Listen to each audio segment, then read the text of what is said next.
Today, we're taking a different approach to the podcast. I'm actually going to cover something I have not covered before, and I'm really interested to explore it with my guests. We're going to cover police reform and just policing and the relationship that the police in this country have with the communities in this country. My guest is not only a lifetime law enforcement professional, he's a two-time police chief. He was police chief of two towns up here in Massachusetts. He's the author of a book called Just Policing, and he spends a lot of his time advising and consulting law enforcement, not only domestically, but internationally. His name's Ed Cronin, and Massachusetts resident. I met him through a podcast website, and I'm really excited to get into this topic with him. Ed, thanks for being with me today. It's my pleasure. Thank you, Dave. So, Ed, how do we stay on track here? This is such a complex topic, and when I think of what police are up against today versus maybe what they were up against even 20 years ago during 9/11, the country has changed so much, and the relationship between the police and the communities have changed so much. I've got this feeling of fatigue, and how do we start, and where do we begin, and here we are, two white guys trying to fix all the problems in the country here. But I just wanted to maybe jump off there and let you kind of tee us up on where do you even begin when it comes to this topic? I think you've teed it up rather nicely. And you really started by talking about policing 20 years ago. So I think that's a good jumping off point. I talk a lot about that in the book itself. But prior to 9/11, we had gone through the 10, maybe 12 years prior to 9/11, I would call a renaissance in policing. And I'm not saying it for political reasons, but at the time, there were people that really wanted to promote community policing in the United States. And the Congress and the president were behind it. And they instituted what was supposed to be, I guess it was a tough on crime type thing of putting 100,000 police officers on the street. But like all policies, the unintended effects of that was putting them out huge amounts of community policing money for training. So we began a whole new process of policing from more of the military style that we came out of with World War II, which was primarily populated by World War II veterans, to a more sophisticated police that came in through the 60s when we had all the protests and the war and the colleges and all those other things and education with policing. So I think up prior to 2001, we were getting it pretty right. And then we know what happened. And I think it's relevant when we think about history, because what happened after 9/11? We went on lockdown. We entered into two major wars in the last 20 years. We took all our resources that were going into places like police, which weren't giant resources, but we put them into war. We put them into Homeland Security. My estimation is we stopped talking to people. Okay. Mm-hmm. And I can illustrate examples of that. But the bottom line is, in some ways, we didn't do it on purpose. We did it because we were preserving what was right for our country at the time. We were making our priorities what they had to be. But I think the offset of all that, the unintended effect, was a deterioration with the public. Yeah, I would totally agree. I remember visiting New York City on a relatively regular basis back in 2002. I loved it there. And then I hear today what's happened in New York City. It's just whatever might have existed back then from a safety standpoint seems to have eroded from what I can tell. I don't know if that's 100% factual. I don't know if where I get my information is always the right places. But when you think about what the police were now tasked with doing, I mean, and the fact that maybe their attention was now turned over here versus turned toward the community. There are so many other things going on inside of these communities, even pre 9/11, that both sides, and it doesn't matter what community you're in, but I think the real issues, when I think about the issues that are talked about today between police and the public, it primarily focuses on issues in inner city areas, and not all. I mean, I'm in Boston. I'm south of Boston, but from what I can tell from my vantage point, the police have a pretty good relationship today with the community. We don't see the level of disconnect that you might see in a city like Chicago or maybe Ferguson a few years ago down in Missouri. We don't see those things in Boston. And Boston, by the way, historically has had problems. You know Yes, that better than I. sure. But something seems to be working. I don't know that we talk about that stuff enough. I feel like we focus more on what's not working, and then the whole country pays the price for the bad seeds or the communities that haven't figured it out. What's your take on that? I think that's a great observation, and I'm really glad that you talked about Boston. Boston, I think, is an example of doing it right. They're not perfect, but I think historically, you have to look at Boston. Back in the 90s, there was something called the Boston Miracle. I don't know if you're familiar with that, No. but there was an outrageous amount of Black youth dying in the city. And primarily, it was Black youth killing other Black youth. And there was a very dynamic minister by the name of Eugene Rivers. Again, he's a very well-known individual. And he started something called the 10-Point Coalition, where he brought together police officers, clergy, all different types of representatives from the community. And he took great courage to do that because the police were not loved by the Black community by any sense. But he spoke up and he said, you know what? Come on, guys. We're all the fathers here. Let's get it together. We're not serving anything by dividing. And he joined forces with the police. They literally would go out to houses, knock on doors, and they'd meet a mother and say, did you know that Johnny's in a gang right now and that the gang is talking about shooting another kid? And the mother would be flabbergasted, like, what are you talking about? And they would identify these kids, and then they would offer them resources. Maybe the kids needed a job. Maybe the kid needed to go to counseling with his mother or whatever it was. But anyway, it worked. And when I was the police chief in Fitchburg, I took over a city that had a higher murder rate per capita than the city of Boston, with a dropout rate of minority students of over 40%. High school dropout rate?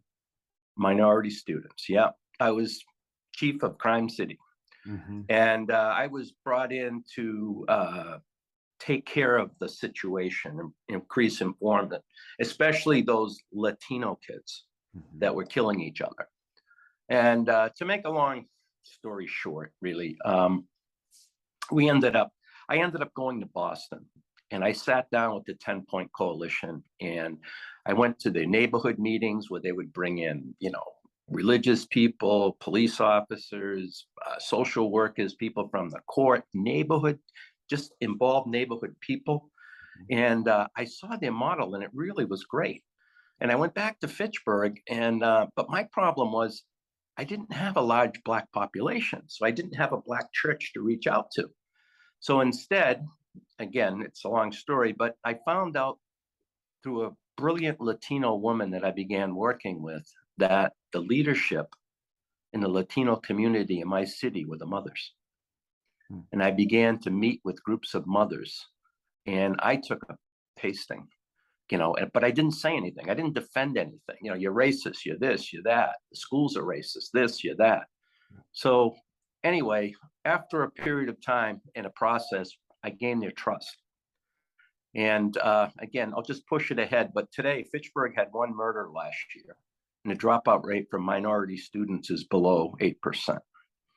Okay, so you said when you took that job, Fitchburg had a higher murder rate than Boston. Per capita. Per capita. Today, 1.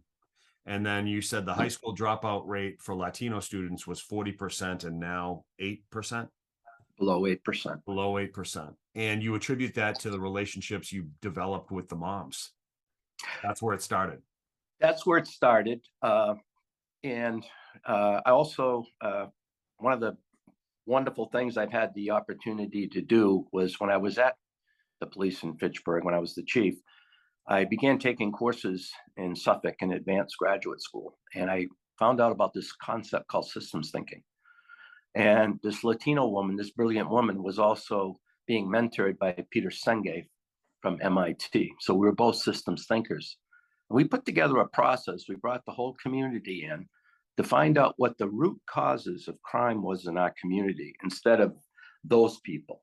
Yeah. And when we did a process, we had 2 college presidents, we had people from everywhere, the Chamber of Commerce, schools, minority for the first time.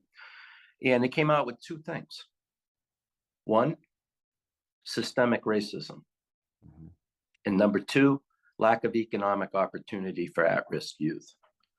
So we immediately, well, I should say immediately, a lot of the white leadership totally rejected this and said, we're not talking about racism. We can't do that, blah, blah, blah. And they literally walked out.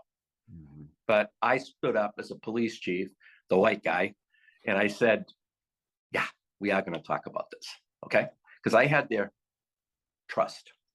So the first thing we did was we got a bunch of organizations, including the colleges, to put together a kitty of money.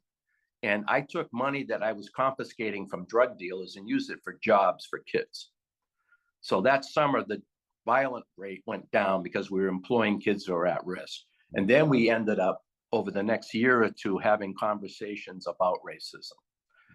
And the results were partly visible in the fact that we had minority members finally running for city council. We had a minority mayor come up, and it was just a transition in the community. It took time. Right, right. Racism is such a it's such an inflammatory topic. When you even when you talk about systemic racism, there are plenty of people out there that want to believe I'm not. They immediately, I'm not racist. Right. I'm not racist. I'd like to think I'm not racist. I hope that I'm not, but then again, I don't know. Am I a byproduct of a system that I'm ignorant to?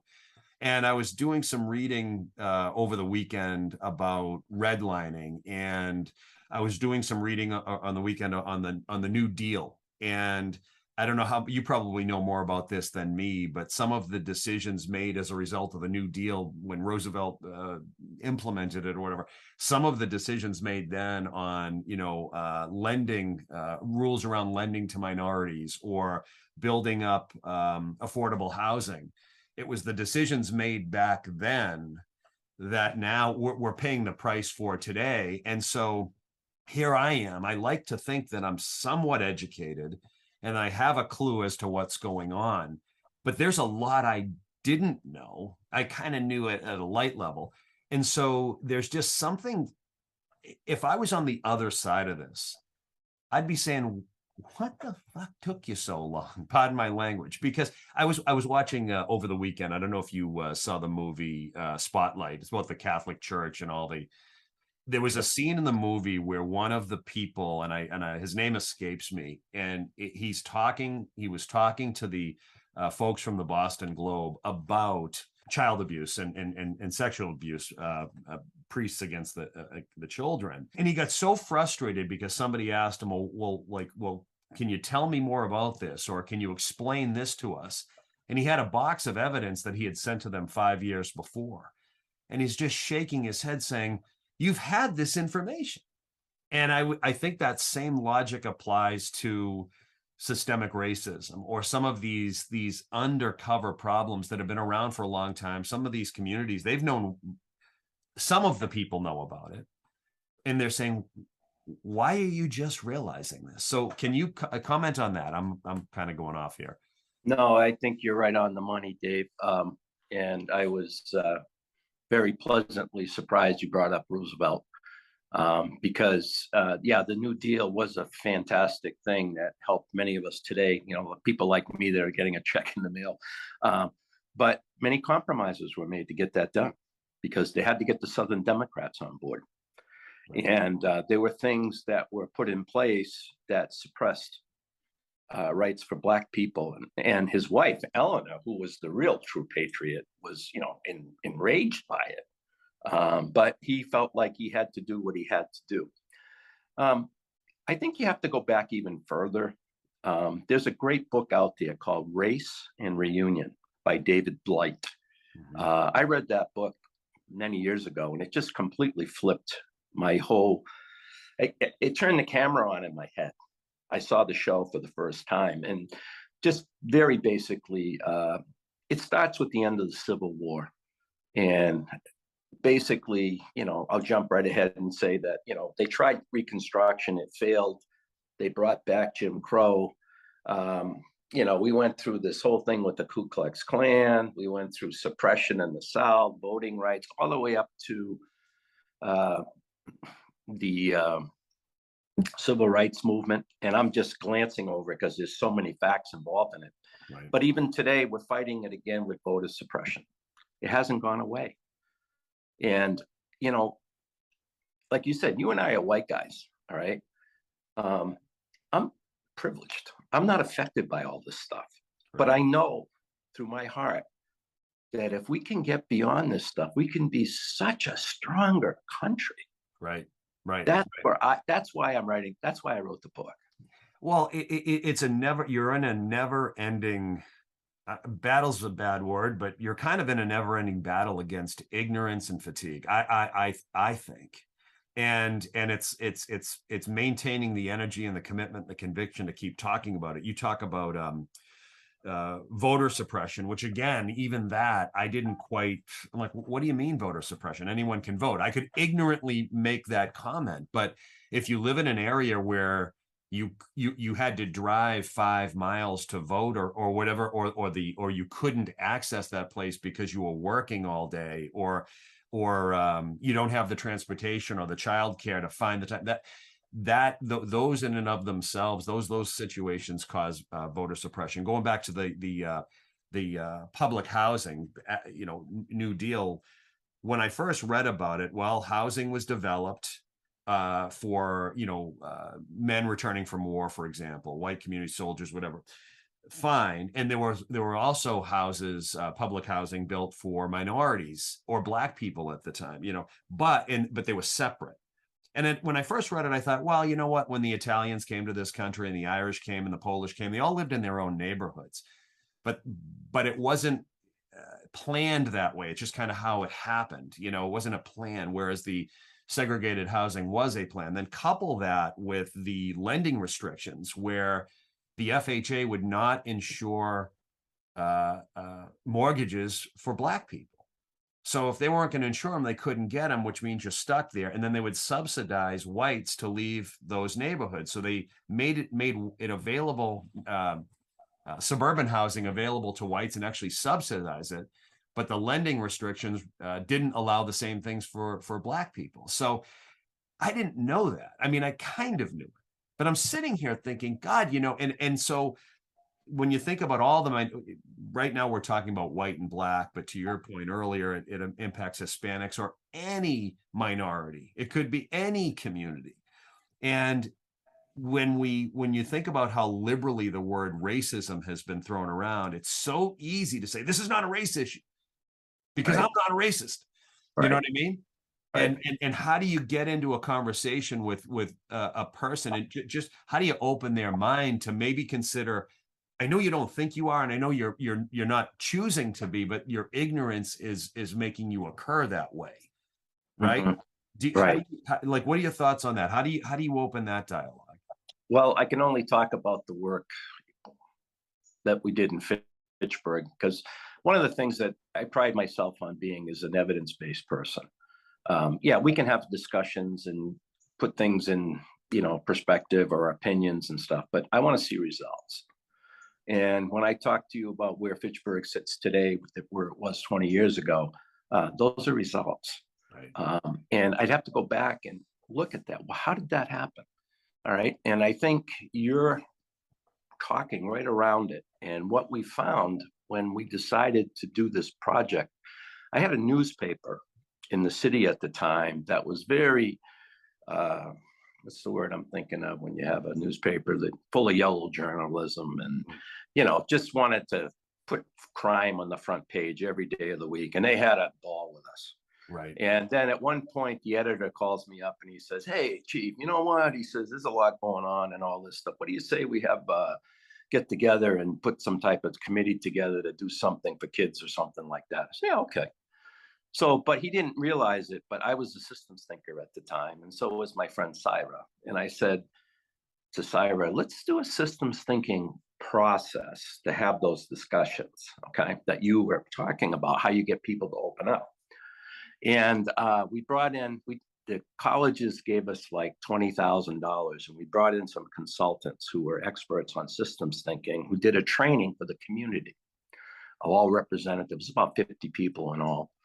And they facilitated the process, and then put out the definitions and things of that nature of how we were going to do the discussion.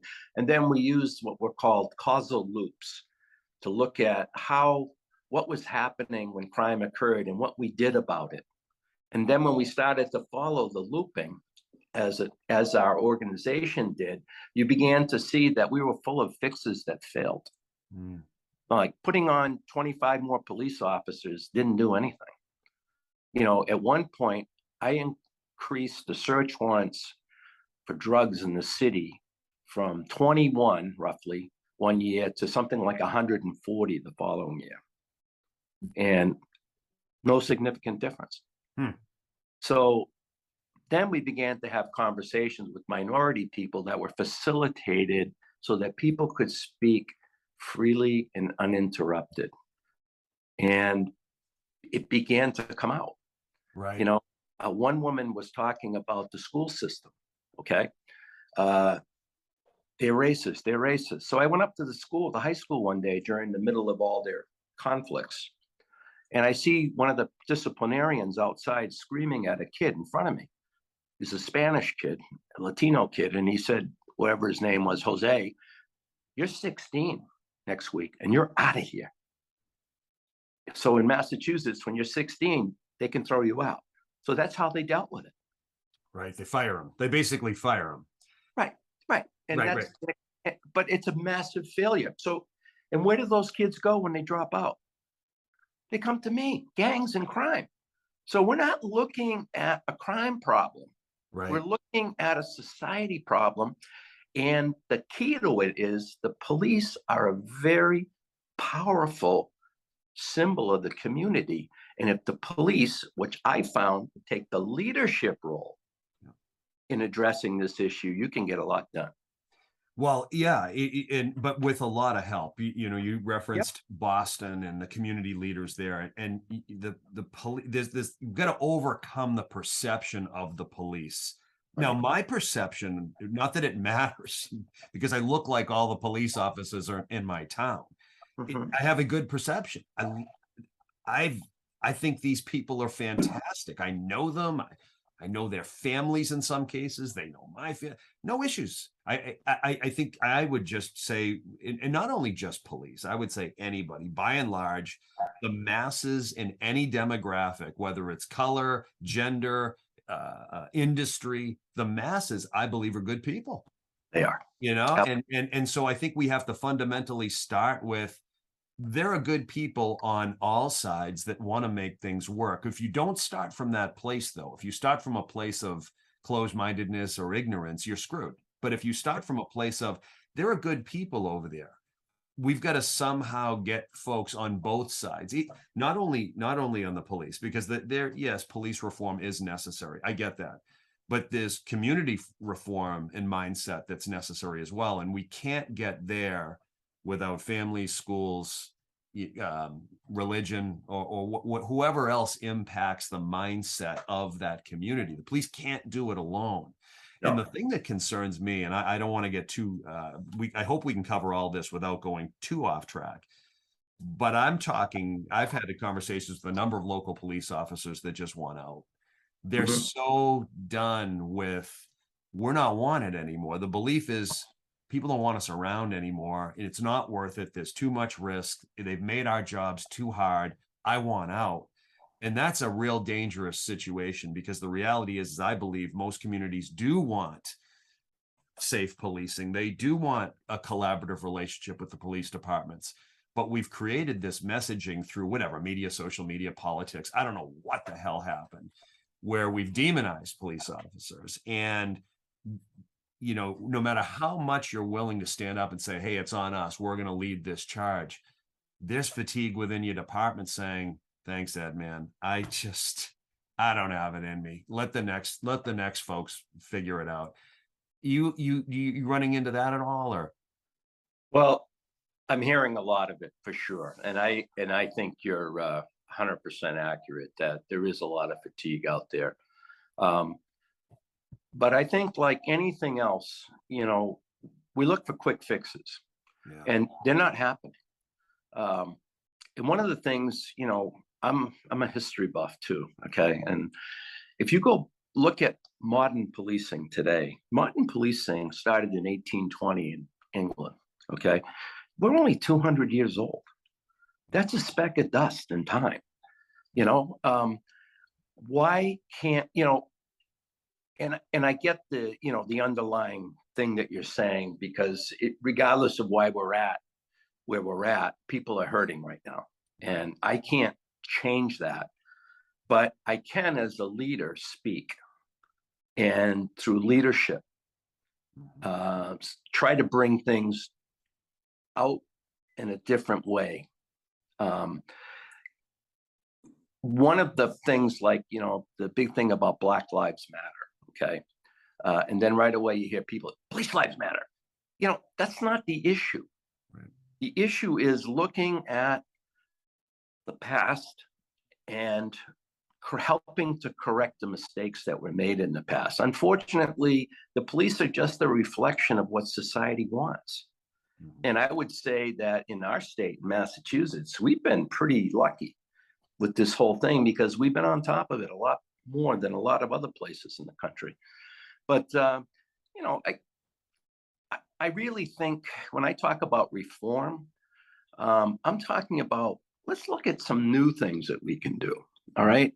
Because what we're doing, you can't fix it like they did. Everybody rushed up to Beacon Hill and passed a bunch of laws, and they think they're going to fix it. And all it did was tick everybody off. Okay. We got to take the long road. We got to get police officers into the conversation. Yes. And that's where it starts. Those people need to be part of the conversation. 100%. And I do leadership coaching and executive coaching and management whatever you want to call it. I coach all those professionals. I also coach and develop salespeople. And really the bulk of the coaching centers around communicating with other people, understanding other people, listening to other people. And as I listened to you talk, and I've listened to some of your interviews. I've also read a lot of what you've written, plus done some studying on my own. It all comes back to those things. Your effectiveness is going to hinge. This whole initiative is going to hinge on your desire to understand, and you can't get there without empathy, and you can't get there without curiosity, and you can't get there if you're going to defend yourself. And so we've got to create some element. I've been talking a lot with my clients recently about this element, or that space for psychological safety. I've got to be able to let the other person hammer me without the need to defend myself. Give them their room. Give them their space. That's how they feel. And then those Latino mothers who hammered me. Same thing. It's like when you put a new manager in a department, or a company acquires another company. The population of the employee population is typically resistant to the change, to the new leader, to the new owner, to the new whatever. It doesn't matter what color or gender they are. There's a suspicion. Who are you? What are you going to do to us? You're going to try to change us. You're going to impose yourself on us. It's this feeling that there's a punitive relationship that's about to take place here. We're no longer what we were. They're taking away. And I see this in regular companies, in business, without the complexity. You talked about that principal talking to the Latino student saying, you're out of here. Businesses have the advantage of being able to fire somebody, but communities don't. Throwing a kid out of school means that community still has that kid. And if nobody's going to take responsibility for helping that kid, and it's not just on that principal, it's on the kid's family, it's on his friends, all these people that could be potentially helping that kid. In companies, you get to get rid of people, but in reality, you can't. You still have the people. What are we doing to help them be better? And so I know we're talking about everything. This is just not this is not only a police problem, but I say all this because we can't afford to lose the police. The applications are down. The desire to get into the field is down. And if we don't find a way to regenerate some momentum around recruiting, and by the way, recruiting people that want to listen, that understand people, that have empathy, that have curiosity, like we can't just recruit somebody because, hey, I don't want to go to college. I just want to be a police. I'm not saying you shouldn't go to college, or you don't have to go to college to be a police officer, but I don't want to do that. I'm just going to be a local cop. Well, you need to have the requirements to be a local cop. So I'm again, is this an unfair thought process? No, it isn't. A big part of what I feel needs to be done again is the reform in the training systems that we use. And this is just a couple of one-offs. One of the things I did when I was a police chief was I went to a lot of conferences, and I went to conferences outside of my, I guess, the narrow topics of just criminal justice. And I remember going to one conference talked about the brain. And the brain doesn't fully develop in a person until they're about 26 years old. Mm-hmm. And the last part of the brain that develops is the frontal lobal part, which is reasoning. So why do we hire police officers at 18, 19, and 20? Okay, 21. I'm not saying we shouldn't, but we're using a military model for a very sophisticated job. Okay, right. So maybe we should be looking at how we're recruiting into the future. I remember I came on the job when I was 27, and I came on with another guy who was the same age. And I remember the old captain saying, "Oh, I like it when you guys are older. We don't have those problems we have with those youngins, But basically what he was saying was we sort our oats. Yeah. And so that's one area of it. Another area is I'm a big fan of Bill Bratton, the former commissioner of New York City, who I think is probably the father of American policing today. I just read a couple of his books. Mm-hmm. And I came up with this idea in my head, but he had already done it. He advocates when you're putting people through the police academy, take them out for a month or two, put them into a social service agency, give them a project, work with those kids, work with those single moms that are, trying to make ends meet, meet these people out of crisis and begin to understand them. So they're not just like me and you, white kids that grew up in white neighborhoods. Mm-hmm. Mm-hmm. Okay. So he touched on that. And, I've had the awesome experience of working with international police departments, especially the Swedes.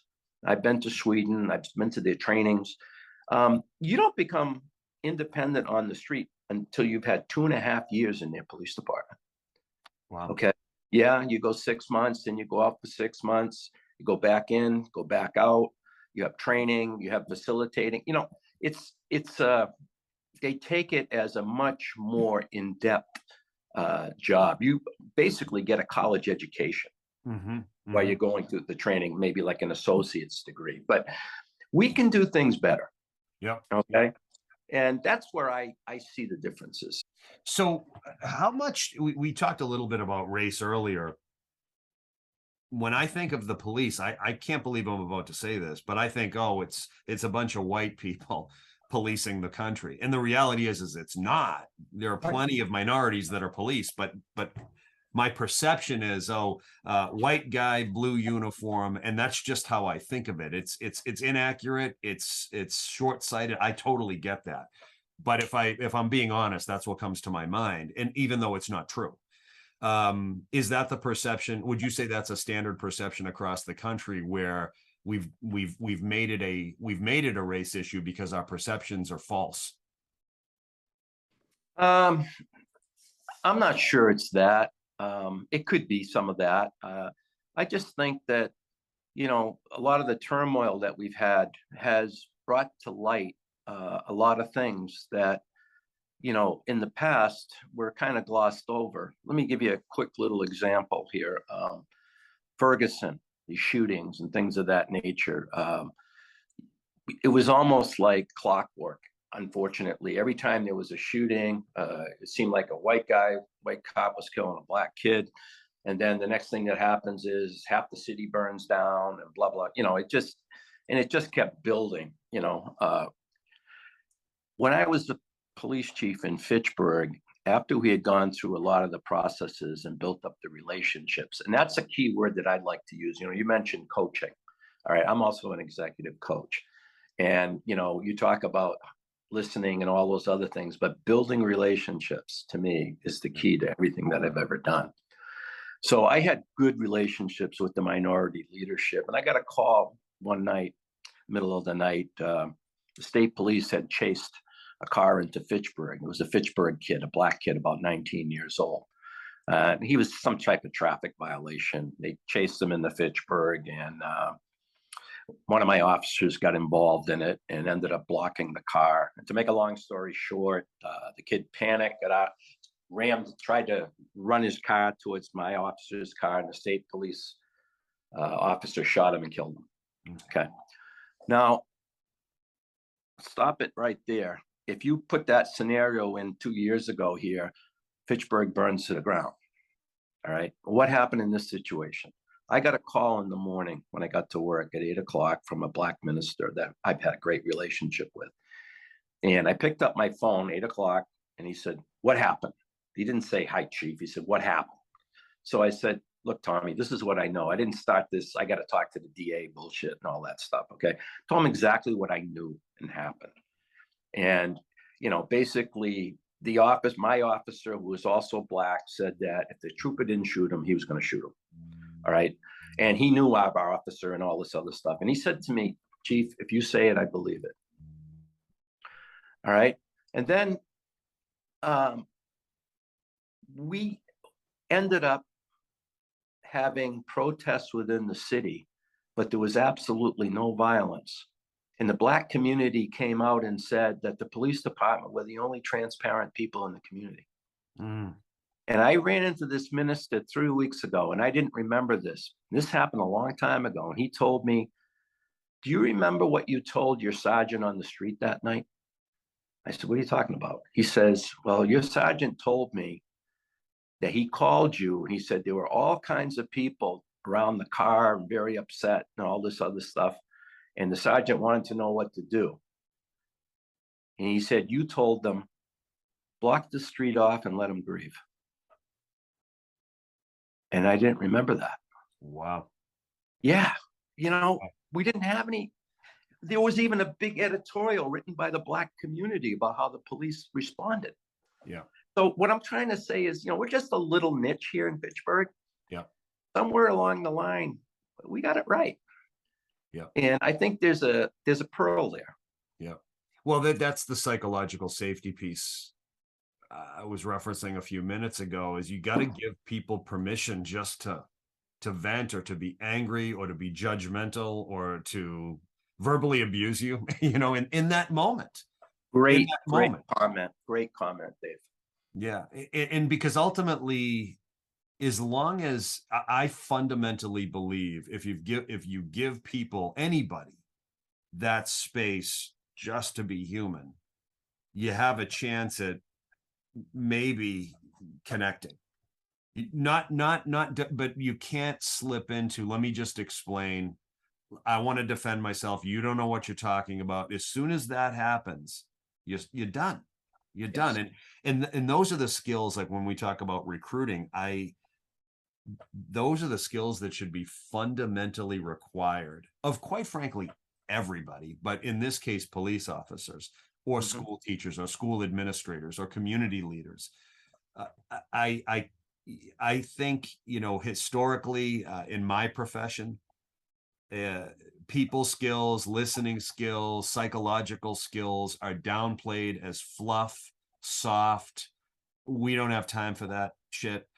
And today, those skills trump, I hate the term, but those skills trump technical skills all day long. I technical skills, big deal. I can teach anybody technical skills, but it's very hard to teach a closed mind interpersonal skills, communication skills, relationship building skills, because if you don't have the curiosity and the conviction to do that, you're limiting your career, you're limiting your relationships, you're limiting the impact you can have on the community. Someone like you should be teaching a module in a police academy. I do it Right outside on. the police academy, but I mean, Oh, but you're exactly right. but is this part of the recruiting process as you're vetting, not you, but as you look at law enforcement across this country, are there standard expectations around these interpersonal skills, communication skills? Are we vetting for that? I would say collectively, no. And I think that's when we can go back to that Renaissance period, because we could institute programming like that in the Department of Justice for policing. They still have the community-oriented policing uh, department of the DOJ, but I don't think it does anything today like it did years ago. But they can bring people like you, me, and other people together to say, what do we want? Yeah. Right. And then put together a module and say, look, we'll give you $1 million if you create something like this. And this is what happened in the 90s. Police departments started going head to head and competing, coming up with great programs. I remember going to conferences in those days. 20% of the people at the conferences were civilians. Look at the magic you get in those relationships, spending a weekend with them, you know? Yeah. Yeah. And the creativity of police officers is, I mean, you're asking the questions, but look what you don't tap into. All right. So I think Biden or any president could go to his Justice Department, come up with a model that they want to see in the future, and we go from there. That's where the leadership needs to start. 100% agree. Now let's just talk about accountability really quickly. Sure. Accountability is when I think of it, if I ask the average person what is it, they immediately go into I don't like it, I don't want to be micromanaged, just leave me alone. They have this whole warped thought about what it is. When you think about accountability, and one, how do you implement it in a healthy way? How do you get people to crave it? If I think about the best people I've ever been around in my life, they are accountable and they insist on being held accountable. They want it. And then there's everyone else who says, stay away from me. How do you reconcile that here in this dynamic? That's a culture. And I know exactly what you're saying and why you're saying it. I'm thinking of the people that I worked with that were like that. And we formed our own culture. I'm not saying that every police officer I ever worked with was accountable, because they weren't. Mm-hmm. I've seen some very bad policing in my day. But I got into, like, when you said, how do you do it? Well, you get good candidates that have good quality virtues, and they go into the job for the right reasons. That's where you start. And then they create a culture. And the culture that we had when I was a cop in Fitchburg, when I was a kid, young guy, was we held each other accountable. It was a competition almost, and there was an honor line with that. You didn't cross that line. And if you did, your colleagues came up to you and said, hey, don't do that again. Right. But at the same time, we had a cohort that were bordering on criminal. Yep. So I think logically, the only way you can do this is you got to go back into looking at who you're bringing on and how you're training them. So agreed. And who you bring on, and how you said earlier, the police are a reflection of what the public wants. Who you bring on and what you tell them, and any new officer, any new teacher, any new employee is a reflection of those in charge. So if you happen to be recruited into a department or a city or a town or whatever, and those in charge they're the wrong people, then you're just going to perpetuate the problem. So how much are we looking at the quality of leadership? Are the people in charge the right people? Are they going to carry on the right message? Are they going to suspend ignorant beliefs? Are they going to be open? How much of that plays a role? Yeah, it plays a role. The leadership comes from the rank and file. So you're going to have people like I talked about good cops that have a good culture, and they're going to rise up and they're going to become leaders. And then you're going to get other people that are, you know, do it their own way, but they're not bringing about change or helping people to get better at what they do. I think there's a lot of conversations going on right now, and hopefully we'll get there.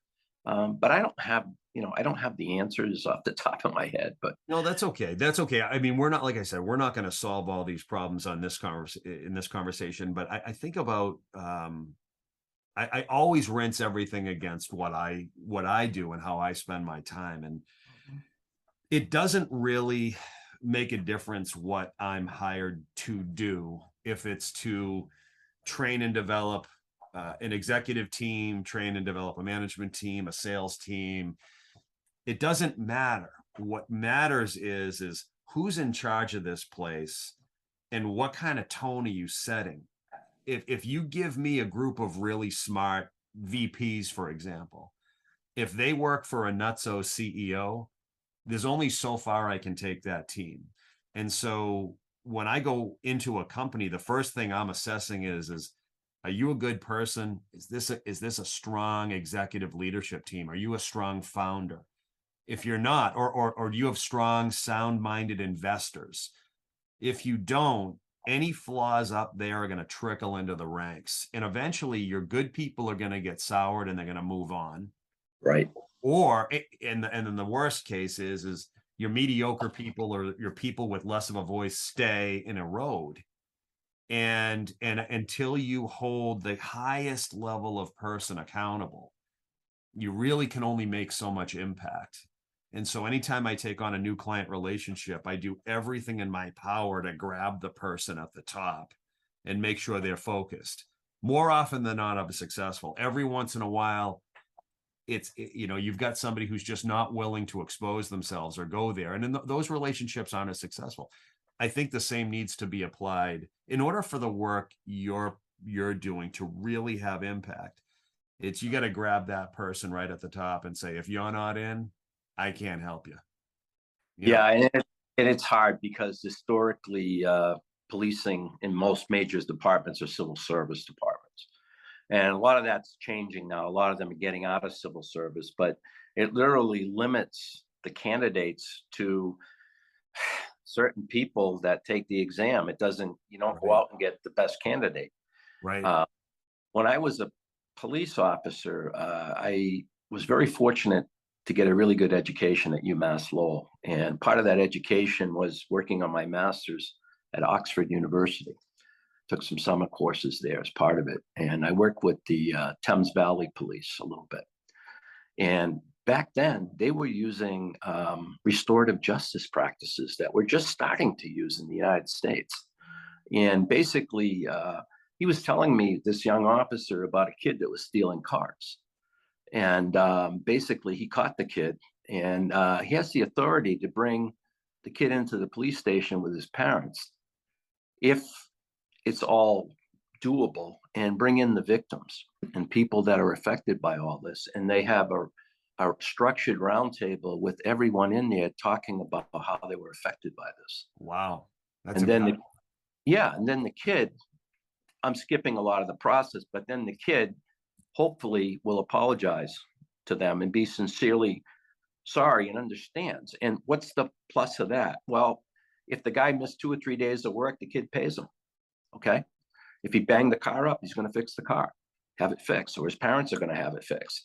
Or, there's going to be some type of solution. And then when it's all said and done, a lot of times the kid will be reintegrated into the community without stigma. And this is going on now, especially with minority students, because that's a big thing that's going on right now. And it needs to grow and grow. The point that I'm trying to make with this is, I went back to the US and I had a police chief who, honestly, he's passed away, and he did many wonderful things for me. But he was very old fashioned. I went to a conference on community policing with another guy. We came back and told him, wow, look at all these exciting concepts. And he said to me, you'll never see that as long as I'm here. So to make a long story short, I left the police department. And I cut my own path. But it's exactly what you just said. I want to comment on the story you just told about the apology. I think that not only is it powerful for the person that committed the crime to own their responsibility in it, sincerely apologize, demonstrate to the other party that I messed up and I'm sorry for that. It sounds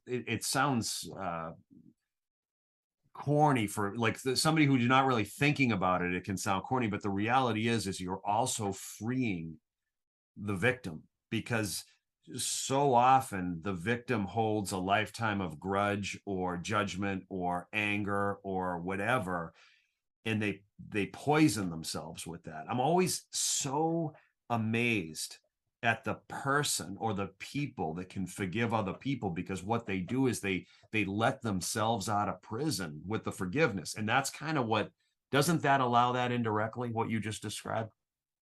That's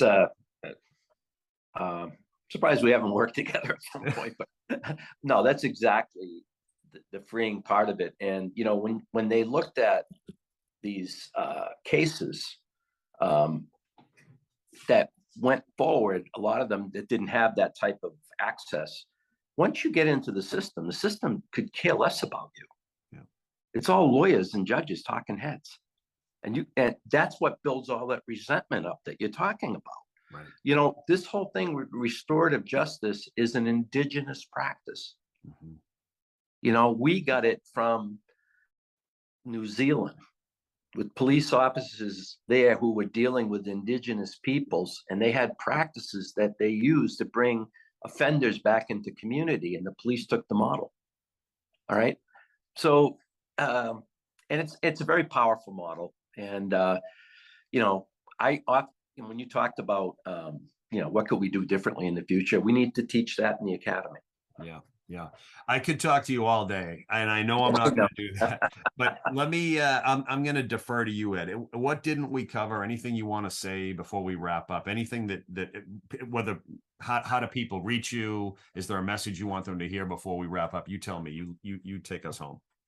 Thank you. Well, first of all, I do have a book that I'm promoting right now, and I'm getting some great feedback on it.